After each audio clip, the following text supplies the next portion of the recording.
Mr. Axford? Pretty good for someone who's never seen the Green Hornet, Mr. Wilman. I have your descriptions in the Sentinel to thank for that. Paul. Yes, Mr. Wilman. My assistant, Paul Garrett, Mr. Axford. How do you do? Now, I think we could get a better effect with the lighting. Yes, sir. This way, gentlemen and lady. They've all been stars in the Chamber of Evil at one time or another, and most of them of death row, I might add. Colonel Stanhope Blaine, who never was a colonel, and who found that buttermilk was the most effective means of feeding arsenic to half a dozen wealthy widows. Jake Rack, who insisted he killed on the instruction of the little people and suggested that they be hanged instead of him. James Rankert, Mr. Axford, my partner and historian. Well, he knows more about those figures than the authorities. Jimmy the Gun, the Yellow Gang's executioner. By police estimate, he killed over 100 gangsters in the Yellow Kid's battle with Lenny White for control of illicit whiskey and beer. Lenny and the Kid made their peace. Jimmy the Gun was out of work, so he killed them both. The Scarf. Identity unknown. For years before the arrival of the Green Hornet, the star of the Chamber of Evil. Urbane, ruthless, contemptuous of the police, he killed by using a white scarf as a garrote. He was never captured. And then, more than 20 years ago, he simply vanished. But even the greatest can be replaced, as will the Green Hornet himself one day. Now, if you'd like to take your photographs, I'll be at the library pretty late, Peter. I'm revising my lecture notes considerably to relate our guest to our new star. I may still be here when you get back, James. My workroom needs tidying. Paul will let you gentlemen out and lock up when he leaves. Thank you all.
Another challenge for the Green Hornet, his aide, Cato, and their rolling arsenal, the Black Beauty.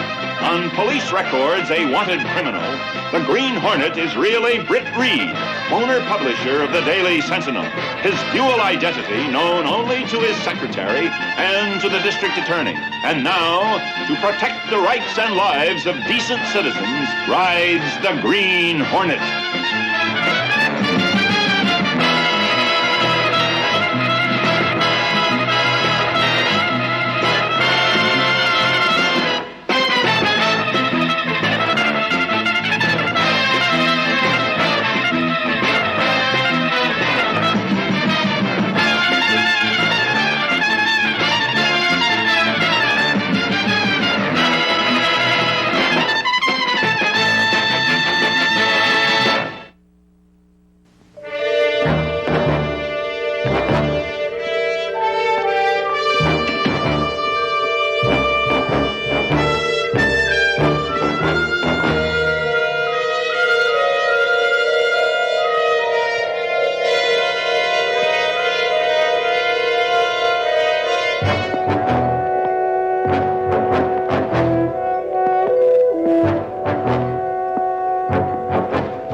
about 4 or 5 feet away from me.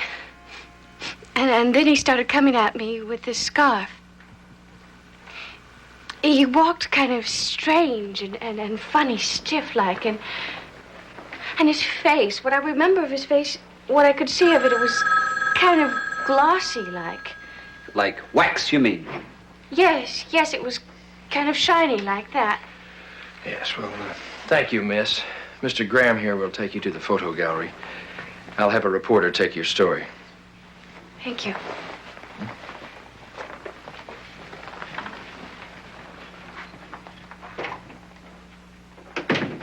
It's impossible, Mike. Not to Peter Wilman. He isn't given much of a chance to live. She couldn't have made that story up. I was in the squad room with the 21st, passing the time of evening with Sergeant Doyle when she came in. Mike, the desk wants you. A park policeman spotted a bearded man. He lost him in the fog, but he found a dead man lying beside a park bench. He said he'd been strangled.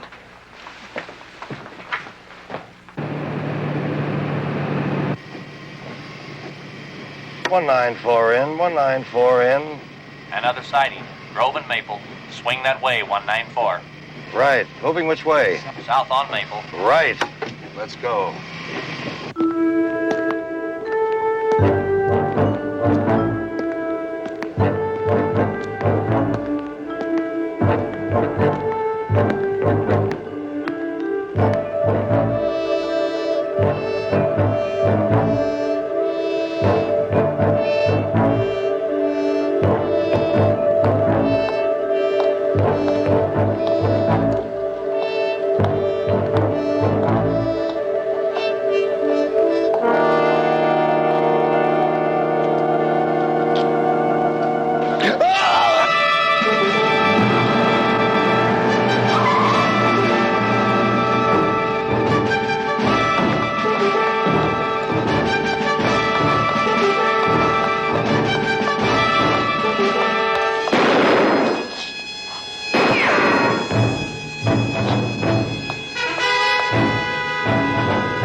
Hi, Frank. Any word?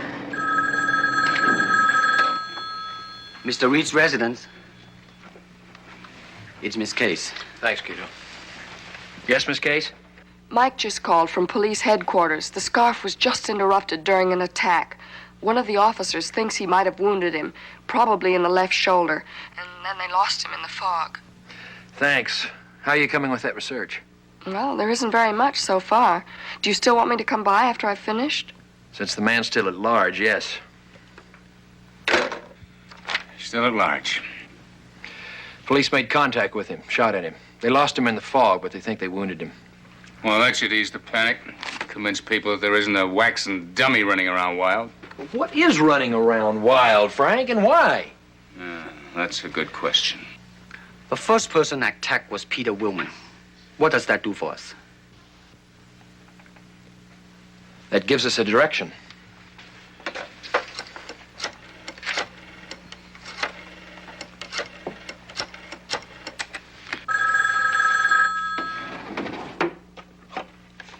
Mr. Reed's office? Yes, sir. What's the latest report on the condition of Peter Wilman? Critical. He's still unconscious. Anything else?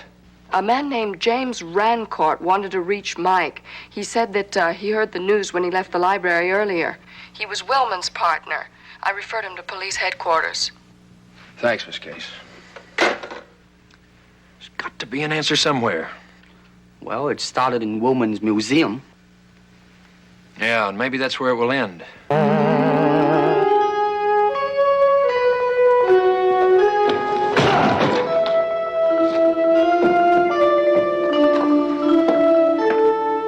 if you can locate the light switch.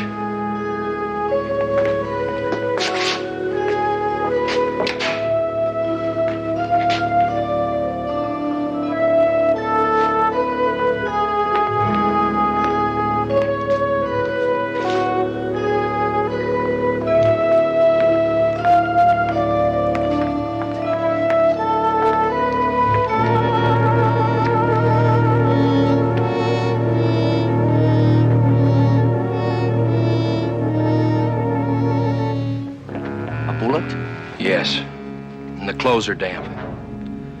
There are many legendary figures of evil in the Orient. Some people say they are often driven back to action by their own malevolence.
Who is this James Rancourt who wrote this?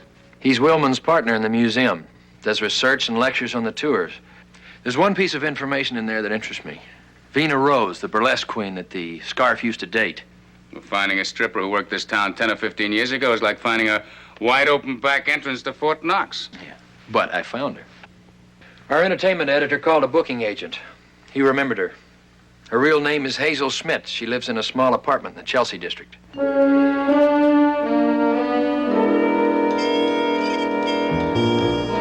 What you want to talk to me about?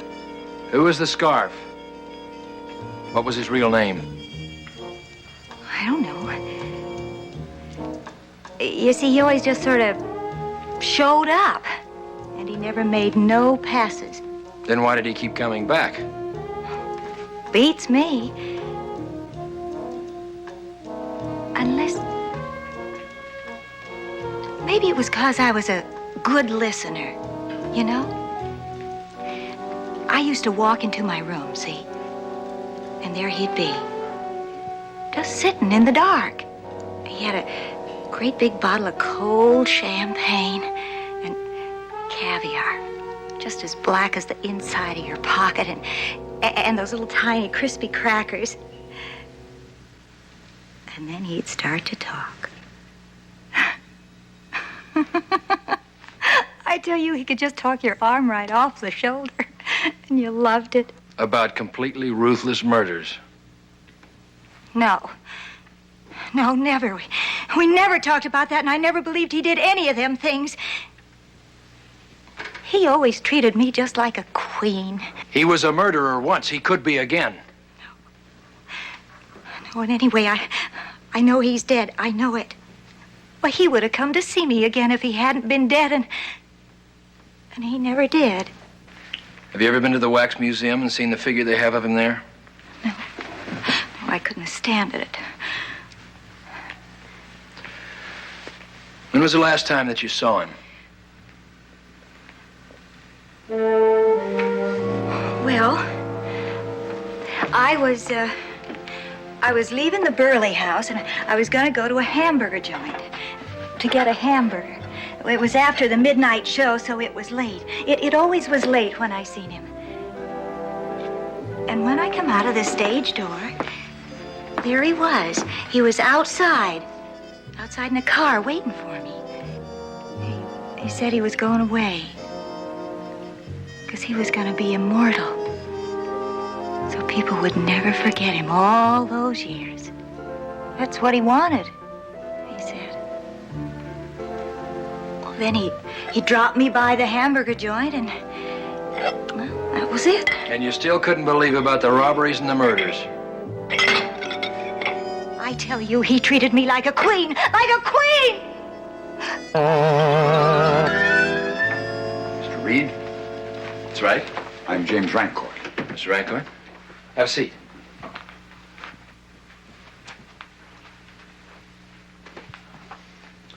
How would you like to make $1,000 for a day or two's work? I'd like to make $1,000, Mr. Reed, but I'm not aware of anything I could do to earn it. Mr. Axford tells me that you're the researcher for the Wilman Museum. Yes, and his partner. It has been a long and fruitful association. And you'd made a thorough study of the scarf. Yes. I had hoped to publish a book on the man. I found him fascinating. He was quite peculiar in his invincibility. How do you feel about the scarf being at large tonight?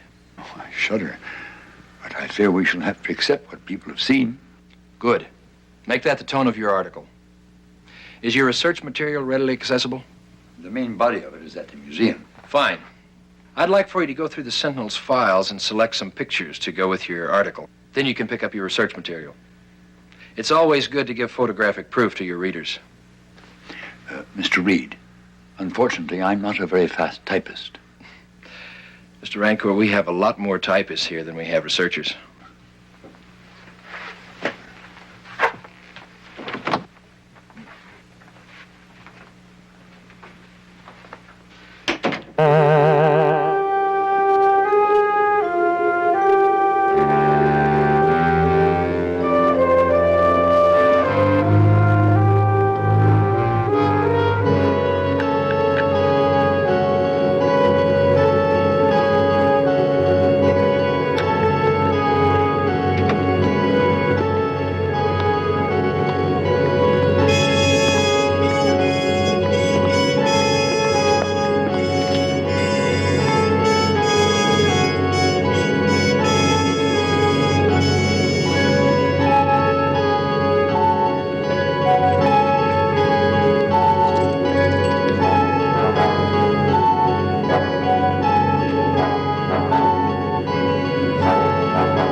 What are you doing here?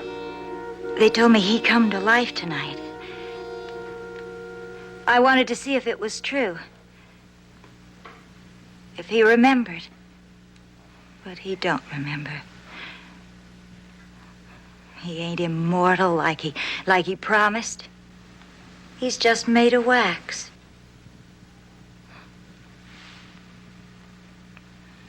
I guess I'll go now. No, stay. You remembered. That's what's important. For a part of immortality is that one is remembered. Don't you see that, my dear? I don't know. Attila the Hun is immortal. Jack the Ripper, Bluebeard, Captain Kidd.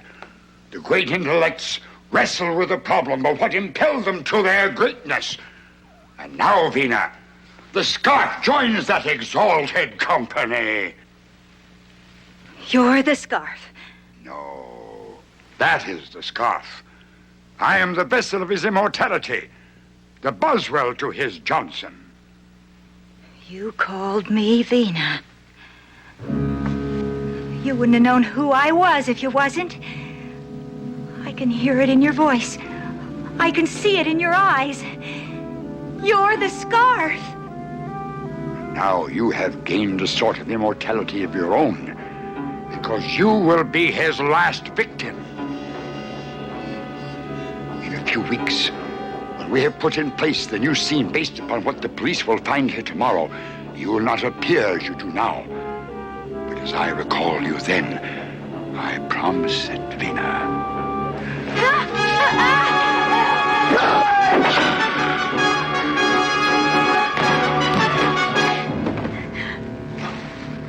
It can't be.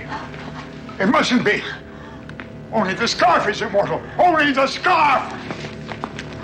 Only the scarf. Only the scarf. Only the scarf. No, no.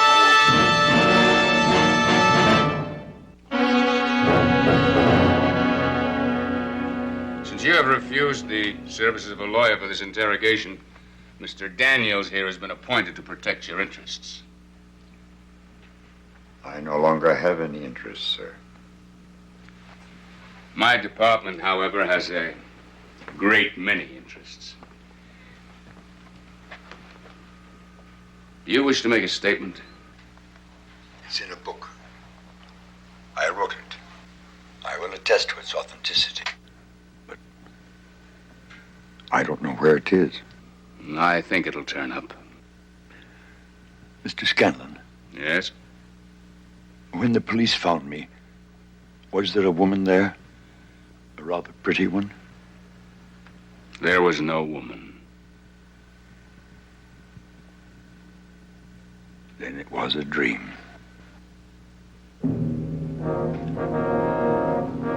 One of the cops told me that when Rancourt came to, he insisted he'd been attacked by the wax figures of the Green Hornet and his man. That could have been a dream, too.